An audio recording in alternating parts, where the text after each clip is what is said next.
ভালো এক্সাইটেড আছে। আব্বু আসতেছে দেখা দীর্ঘ কত 27 বছর পর আব্বু আজকে হ্যাঁ জেল থেকে মুক্তি পাবে। আমরা আমার বাবাকে নর্মালি সাধারণ জীবনে ফিরে আসবে ইনশাল্লাহ। আপনারা সবাই দোয়া করবেন।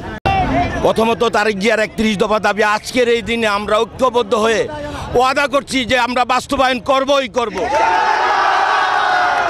আমার নারায়ণগঞ্জবাসী, আমি যদি আমার নারায়ণগঞ্জবাসী আমার শরীরের চামড়াদা জুতা বানাই দেয়, আমি নারায়ণগঞ্জবাসীর ঋণ কখনো শোধ করতে পারবো না।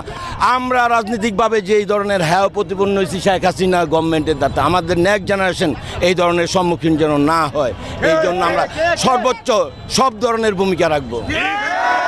আমি যদি এখানে শুয়ে পড়তে পারতাম তারপরে আমি বলতে পারতাম হ্যাঁ এই অনুভূতি আমি এখন গিয়ে আমার মার হাতে ভাত খাবো, এটাই আমার সবচেয়ে অনুভূতি। সর্বমূলে এই প্রশাসন আগামী দিনে এই প্রশাসন থাকবে। আমরা এই প্রশাসনকে সহযোগিতা করে একটি নতুন প্রশাসনের মাধ্যমে মানবতার ভিত্তিতে সব কিছু রক্ষা করব। ওনার নামে আর কোনো মামলা মোকদ্দমা নেই। উনি সকল মামলা থেকে মুক্তি পেয়েছে এবং সকল মিথ্যে মামলা থেকে উনি ষড়যন্ত্রমূলক মামলা থেকে মুক্তি পেয়েছে।